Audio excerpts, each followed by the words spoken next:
오늘 희년을 위한 십자가라는 제목으로 말씀 전하겠습니다. 지난번에는 제가 임마누엘을 위한 십자가라는 제목으로 말씀을 전했는데요. 엘리 엘리 라마 사박다니, 하나님 나를 왜 버리셨습니까? 라는 이 예수님의 절규를 통해 십자가 위에서 우리가 예수님이 버림을 받으셨다는 것을 알 수 있다, 이런 말씀을 드렸어요. 하나님은 예수님을 버리셨습니다. 예수님께 모든 죄를 다 덮으시고 다 뒤집어 씌우시고 우리를 대신해서 예수님을 십자가에서 버리셨어요. 예수님이 왜 저를 버리십니까? 라고 절규할 수밖에 없는 그런 주님의 외침. 하나님이 왜 예수님을 버리셨나요? 임마누엘, 우리와 함께 하시기 위해 십자가를 지셨다라고 말씀을 드렸어요. 오늘은 희년을 위한 십자가라는 제목으로 말씀을 전하려고 하는데요.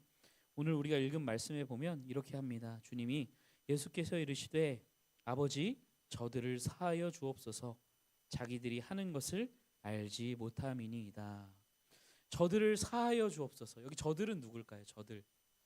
1차적으로 예수님을 십자가에 못 박은 넘긴 빌라도, 로마 군인들, 그리고 예수님을 계속 죽이라고 외쳐댔던 그 대제사장과 바리새인과 유대인 무리들, 그들을 가리키는 거겠죠. 그들을 향해 저들을 주님 용서해 달라고, 하나님 용서해 주옵소서라고 기도하시는 우리 주님의 모습을 볼 수 있어요. 근데 여기에 저들은 누구도 포함될까요? 우리도 포함되는 거예요. 왜요? 그들만 예수님을 십자가에 못 박은 것이 아니라 우리가 주님을 십자가에 못 박았기 때문이에요. 우리 때문에, 그렇죠? 우리의 죄 때문에 주님이 십자가에 달리셨으니 우리도 그 저들에 포함된다고 볼 수 있는 거죠. 주님은 우리를 포함한 그들을 향하여 저들의 죄를 사하여 주옵소서, 이렇게 기도하셨어요. 그럼 사한다는 건 어떤 거예요? 사한다. 저들의 죄를 사하여 주옵소서.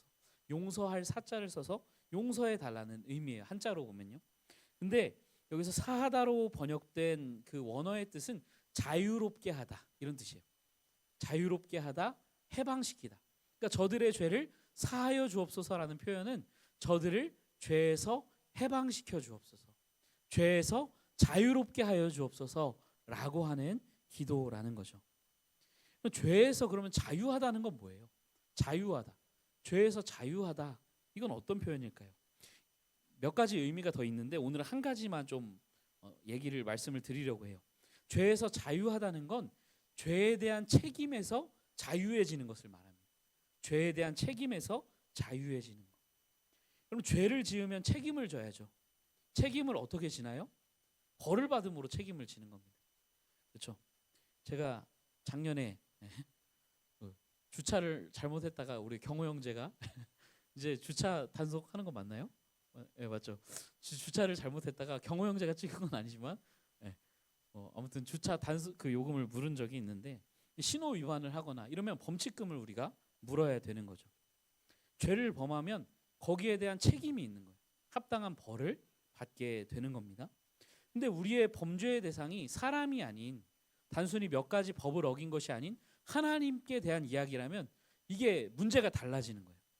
제가 아내한테 잘못을 했어요. 그러면 제가 사과를 하거나 풀어주거나 이름으로써 끝내면 되지만, 이게 대상이 하나님이라면 문제가 다른 거죠. 여러분, 예전에 뭐 조선시대나 옛날이라고 생각해 보세요. 그럼 그냥 평민한테 죄를 범하는 것과 양반에게 죄를 범하는 것과 왕에게 죄를 범하는 것은 차원이 다른 문제잖아요. 근데 이게 하나님을 향한 범죄는 그만큼 책임도 무거운 게 마땅한 거죠. 여러분, 아담과 하와가 에덴 동산에서 열매 하나를 먹은 게 어떻게 보면 이게 뭐라고 이렇게 생각할 수 있지만, 이게 심각한 범죄인 이유는 그 범죄가 대상이 하나님이기 때문입니다. 하나님께 반역하는 행위, 이 세상을 지으시고 창조하신 왕, 만왕의 왕이신 하나님의 명령을 거스르는, 먹지 말라 하신 하나님의 명령을 거스르는 반역의 행위이기 때문에 이게 엄청난 죄인 것이고, 그에 대한 책임도 무거운 수밖에 없는 거예요. 여러분, 우리의 모든 죄도 똑같아요. 우리가 범하는 모든 죄는 사람에 대한 죄이기도 하지만 근데 이 모든 죄는 다 하나님께 대한 죄래요. 성경은. 우리가 말로 행동으로 범하는 모든 죄가 그 대상이 하나님이란 거죠. 왜요? 하나님의 뜻을 거역하는 것이기 때문에. 아담과 하와와 마찬가지로 하나님께 반역하는 행위이기 때문에 우리는 이 죄에 대한 책임에서 자유로울 수 없고 그 죄에 대한 책임이 굉장히 무겁다는 거예요. 그 하나님께 대한 범죄이기 때문에 그에 대한 책임이 영원한 멸망이고 영원한 형벌일 수밖에 없다라는 거죠. 그런데 어떤 이들은 이 책임에서 자유롭고자 선을 행하는 사람들이 있어요. 선을, 덕을 쌓고 좋은 일을 하고 남에게 베풀면 이 책임이 가벼워진다 생각해요. 그런데 성경은 그렇지 않다고 말해요. 우리의 의는 더러운 옷 같다 이렇게 말하죠. 아무리 우리가 선을 행해도 순수할 수가 없다는 거예요. 그리고 우리가 선을 행한다 한들 우리의 죄를 상쇄시킬 만큼의 선을 행할 수도 없겠죠. 어떤 이들은 또 종교적인 행위, 우리의 뭐 예배나 기도 생활이나 말씀을 보는 시간이나 이런 것들을 열심히 하면 이 책임에서 가벼워질 것이라고 생각하면, 말은 하지 않아요. 그렇게 생각하지 않는다고 하지만 은연중에 우리가 그렇게 할 때가 있어요. 내가 막 기도를 하고 이러면 좀 뭔가 하나님 앞에서 당당한 것 같고 그런 생각이 든다는 거죠. 종교적인 행위나 선행을 통해서 우리가 마치 이런 죄에 대한 책임을 벗을 수 있는 것처럼, 죄책이 가벼워지는 것처럼 여기는 경향이 있다는 겁니다. 근데 여러분, 경건 생활이나 선행은 은혜에 대한 반응이에요. 은혜에 대한 반응이지 이것으로 하나님의 은혜를 얻어낼 수 있거나 아니면 죄를 없이 할 수 있다고 생각해서는 안 되겠죠. 아무튼 이 죄에 대한 책임, 거기서 자유해질 수 있는 유일한 길은 주님의 십자가, 주님의 십자가를 믿는 것밖에 없는 거예요. 그래서 주님이 그렇게 기도하신 거예요. 주님, 저들의 죄를 사하여 주옵소서라는 주님의 기도는 저들을 죄의 책임에서, 저들이 감당할 수 없는 영원한 멸망으로밖에 감당할 수 없는 저 죄의 책임에서 저들을 자유하게 해주십시오, 저들을 죄에서 해방시켜 주십시오 라고 하는 주님의 기도라는 거죠. 그렇게 기도하신 주님은 십자가 위에서 죽으심으로 우리가 받아야 할 그 죄의 책임을 주님이 대신 감당하신 거예요. 우리가 치러야 할 범칙금을 주님이 내신 거예요. 쉽게 말하면 십자가에서 지불하신 거예요. 그래서 우리가 책임이 없어지는 거예요. 우리가 지불하지 않아도 되는 거예요. 주님이 지불하셨기 때문에. 이사야 선지자가 말한 바와 같아요. 그가 찔림은 우리의 허물 때문이요, 그가 상함은 우리의 죄악 때문이요. 그분이 찔리시고 상하심으로 우리가 찔리지 않아도 되고 상하지 않아도 되는 거죠. 더 이상 예수님을 믿는 사람에게는 형벌이 남아있지 않다는 것을 여러분들 기억하셔야 돼요. 그래서 누가복음의 십자가는 자유롭게 하는 십자가, 바꿔 말하면 희년을 위한 십자가다라고 말할 수 있다는 겁니다. 여러분, 희년이 뭐예요? 희년의 그 헬라어를 보면, 그 72년에 나온 헬라어를 보면 자유 해방이란 뜻이에요. 그러니까 사하여 주옵소서, 자유롭게 해 주옵소서랑 희년, 자유 해방이란 말이랑 같은 어근에서 나온 말이에요. 자유 해방, 희년은 어떤 해예요? 자유하게 하는 해, 해방시켜 주는 해가 희년이라는 거죠. 레위기 25장에 보면 희년에 대한 규례가 나오는데요. 25장 9절 10절 우리 같이 한번 읽어보겠습니다. 시작. 일곱째 달 너는 뿔나팔 소리를 내되 뿔나팔을 크게 불지며 너희는 50년째 해를 거룩하게 하여 그 땅에 있는 모든 주민을 위하여 자유를 공포하라. 이 해는 너희에게 희년이니 너희는 각각 자기의 소유지로 돌아가며 각각 자기의 가족에게로 돌아갈 것이며. 희년에는 크게 말하면 두 가지 일이 있었어요. 첫 번째는 땅을 원래 주인에게 돌려주는 거. 그러면 이스라엘 백성들에게 하나님이 지파별로 또 땅을 분배해 주시잖아요. 근데 이 땅은 사실은 엄밀히 말하면 소유권은 아니에요. 토지는 하나님의 것이다, 이렇게 되어 있어요. 그러니까 이스라엘 백성들에게 토지의 소유권은 하나님께 있는데 하나님께서 그들에게 나눠주시고 빌려주신 땅이에요. 그래서 이것을 팔 수 없어요. 토지를 팔 수 없는데 팔았다면 원래 주인에게로 찾아와야 돼요. 어떻게 해요? 돈을 주거나 가난하게 돼서 이 땅을 팔 수밖에 없었다면 돈을 줘야 돼요. 그리고 다시 찾아와야 돼.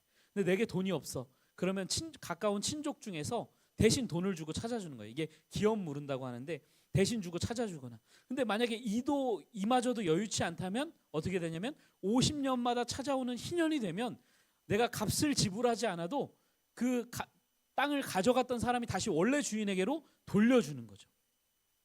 그럼 땅은 뭐예요? 생산수단입니다. 이게 없으면 먹고 살 수 없는 거예요. 생산수단이 있어야 뭔가를 생산하고 얻을 것이 있는 거 아니겠습니까? 근데 50년 희년이 올 때까지는 가난하게 살던 사람이 다시 땅이 원래 주인에게로 돌아오면 이 사람에게도 경제적인 자유, 해방이 찾아오는 거죠. 그래서 희년을 자유와 해방의 해라고 부르는 거예요. 여러분, 쌓여있는 부채나 카드값 어때요? 우리의 어깨를 굉장히 무겁게 하는데 이 모든 빚이 일순간에 탕감되는 것, 이게 희년이죠. 빚져서 잃어버렸던 땅이 다시 돌아오고 경제적인 풍요함과 자유가 찾아오는 것, 이게 첫 번째 일이라면, 두 번째 또 한 가지 있었던 일은 뭐냐면 종되었던 사람이 해방되는 거예요. 땅을 팔아도 빚을 갚을 수 없어 어떻게 해요? 종이 되는 거예요. 근데 이 사람이 종에서 해방되려면 어떻게 해요? 자기가 일해서 돈을 갚거나 아니면 아까 말한 친족이 대신 돈을 지불해주고 이 사람을 해방시켜주거나. 근데 이게 안 되면 어떻게 되냐면 희년이 되면 돈을 갚지 않아도 그냥 자유인이 되는 거예요. 해방의 해, 기쁨의 해, 그게 희년이라는 거죠. 여러분, 예수님은 이 희년을 성취하기 위해 오셨다는 거예요. 재밌는 건 마태복음과 마가복음에 보면 예수님이 천국이 가까이 왔다 이렇게 하면서 사역을 시작하시는데 누가복음에서는 희년을 선포하시며 사역을 시작하십니다. 누가복음 4장 18절로 19절입니다. 우리 같이 한번 읽어보겠습니다. 시작. 주의 성령이 내게 임하셨으니 이는 가난한 자에게 복음을 전하게 하시려고 내게 기름을 부으시고 나를 보내사 포로된 자의 자유를, 눈먼 자에게 다시 보게 함을 전파하며 눌린 자를 자유롭게 하고 주의 은혜의 해를 전파하게 하려 하심이라 하였더라. 아멘. 여기서 은혜의 해가 바로 희년을 말하는 거예요. 주님은 이사야 선지자의 글을 읽으면서 희년에 대해서 말씀하시고 나서 이렇게 말씀하세요. 이 글이 오늘 너희 귀에 응하였다. 희년이 오늘 나를 통하여 너희 귀에 응하였다. 성취될 것이다. 이렇게 말씀하셨어요. 구약 시대에는 땅이 되돌아가고 사람이 자유롭게 되었다면 나는 이 희년의 참된 의미를 성취하러 왔다라고 말씀하셨어요. 그리고 십자가에 달리셔서 저들의 죄를 사하여 주옵소서, 저들을 죄에서 해방하여 주옵소서, 죄의 책임에서 해방하여 주옵소서라고 기도하셨던 주님은 우리의 희년을 위해, 우리의 해방을 위해 대신 모든 죄의 책임을 지시고 십자가에 죽으셨다는 것입니다. 여러분, 말씀을 정리하겠습니다. 주님은 십자가 위에서 우리를 자유롭게 하시려고 죽으신 거예요. 주님의 십자가는 희년을 위한, 우리를 해방시키기 위한 십자가임을 여러분들 기억하시기 바랍니다. 여러분, 우리가 져야 할 죄의 책임을 주님이 다 지셨어요. 그래서 우리에게는 저주나 형벌이 없어요. 예수 안에 있는 자에게는 정죄가 없는 거예요. 여러분, 이 사실을 우리는 잘 믿지 못하죠. 근데 믿으셔야 해요. 믿음으로 받아들이시고 좀 자유를 누리셨으면 좋겠어요. 그렇다고 이것이 막 우리가 죄를 마음대로 져도 되지 이런 것을 의미하는 것은 아니죠. 그렇지만 우리가 죄를 지었고 앞으로도 또 넘어질 것이겠지만 우리가 주님으로 인하여 이 죄의 책임에서 형벌을 받는 것에서 자유하게 되었음을 감사하고 그 은혜와 사랑에 감사하며 주님 주신 자유를 누리며 살아가실 수 있기를 주님의 이름으로 축복합니다. 여러분, 고난주간입니다. 주님의 십자가를 많이 생각하시고 기억하시고 더 주님과 가까워지셨으면 좋겠습니다. 우리 같이 기도했으면 합니다. 우리 시간 먼저 말씀을 기억하면서 기도할 때에 하나님이 주신 이 죄 용서, 죄의 책임으로부터 우리가 죄로 인해서 영원히 책임져야 됐잖아요. 사실은 영원히 그 책임을 지고 하나님, 만왕의 왕이신 하나님을 대적한 죄 때문에 영원한 멸망 가운데 거할 수밖에 없었는데 주님 때문에 우리가 이 책임에서, 형벌에서 자유하게 되었습니다. 주님을 찬양합니다. 감사의 고백을 우리가 올려드렸으면 좋겠습니다. 또 한 가지, 우리가 기도할 때에 우리가 그 자유의 복음을 깨닫고 자유를 누리게 하여 달라고 우리 이와 같은 기도 제목 가지고 함께 기도하며 나아가도록 하겠습니다. 기도합니다.